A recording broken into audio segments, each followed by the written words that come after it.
The legendary hero of Hyrule returns for another round of portable adventure in The Legend of Zelda: Spirit Tracks.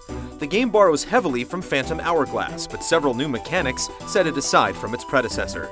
Does Link's latest ride run smoothly, or is it bound for derailment?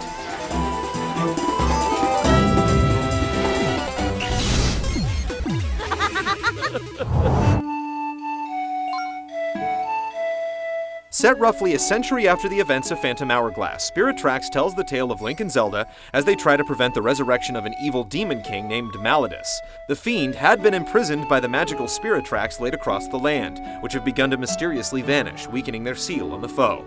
To make matters worse, the Chancellor betrays Zelda, stealing her body and leaving her spirit behind.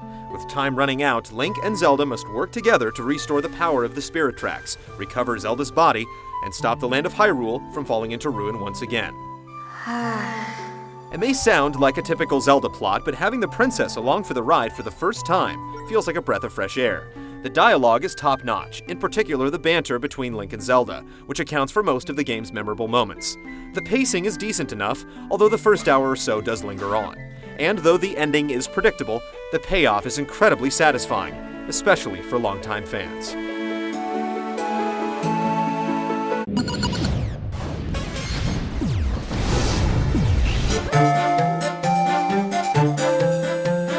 If you've played Phantom Hourglass, then you'll feel right at home with Spirit Tracks. As Link, you'll set off across Hyrule, visiting various towns, helping out citizens, and battling through dungeons in order to restore peace to the land.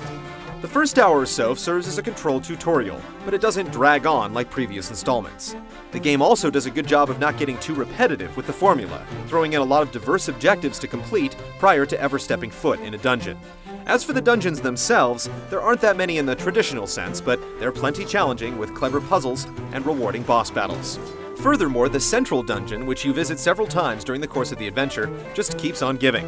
Though its floors are initially short and simple, they eventually come to rival the length and complexity of the classic Zelda dungeons.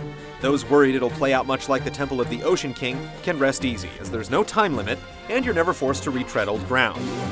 Zelda will also occasionally accompany you on a dungeon run donning a heavy suit of armor. While co-op dungeons aren't a new concept to the series, Spirit Tracks definitely makes the best use of them yet. Link also trades in his boat for a new train, which he'll use to get around the vast world. There are tons of enemies and hidden collectibles to look out for while chugging around, and you'll need to switch tracks and change course frequently, so there's rarely a dull moment.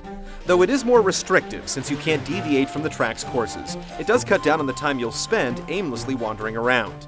That's not to say there's not a strong emphasis on exploration, though. There are a ton of side quests packed into the adventure, as well as the ability to unlock new paths and war points. Spirit Tracks also includes a competitive multiplayer component that requires only a single cartridge, but it's restricted to local Wi-Fi. It's odd that there's no online component to the multiplayer mode, given that Phantom Hourglass had that functionality. Still, it's mindless fun if you can find a few friends to join up. In addition to the local multiplayer, players can also trade treasures found in-game with each other via the tag mode, which can be used to create new custom parts for your train. Restoring the power of the Spirit Tracks will take around 20 hours, though the side quests can easily tack on several more.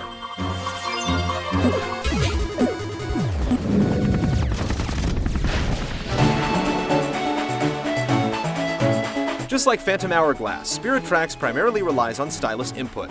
You tap on a spot and Link moves. There have been some minor tweaks to refine the system, but nothing huge. Despite a few miscues, the controls work well, and there's even an option for lefties or righties. As for the lack of an option to use the D-pad for movement, we're still scratching our heads on that one, especially since it's only utilized as a redundant option to bring up the inventory or map screens. Many of the items you collect in each dungeon are also repeat offenders, handling identically to their counterparts in Phantom Hourglass. As for the new stuff in Link's toolbox, they're welcome additions that avoid the common trap of being utilized once and becoming useless shortly thereafter.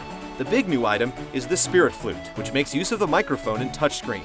You simply drag the flute around while blowing into the mic to play various melodies. It's an engrossing method, which not only progresses the story at several junctions of the quest, but is also quite the handy utility in other situations. Controlling Link's new train is similar to the boat in Phantom Hourglass, though there are a few key differences. There's no longer an option to jump over obstacles. Rather, you can blow the train's horn by tugging on a rope, which will clear out any animals impeding your progress. Drawing paths out with the stylus is also much easier due to the fixed nature of the tracks. You can manually change course at any switch with the touch of the stylus, but when a course is plotted, it will automatically do this for you.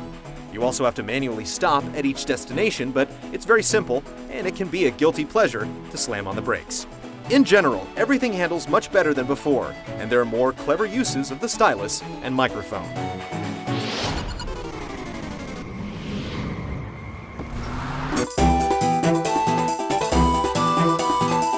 Spirit Tracks retains the same visuals and style of Phantom Hourglass, so don't be surprised if you feel a bit of deja vu. The look is still every bit as good as it was 2 years ago, but it's not pushing any limits on the hardware. While the soundtrack is also guilty of borrowing a few tunes, a good portion of the score is original. Many of the new tracks are standouts, which is a big deal for a series renowned for its music.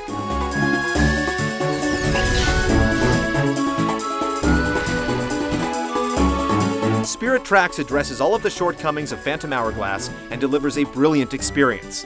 It hasn't done much to change up the established formula, but it's still a solid adventure that ranks as one of the better outings in the series.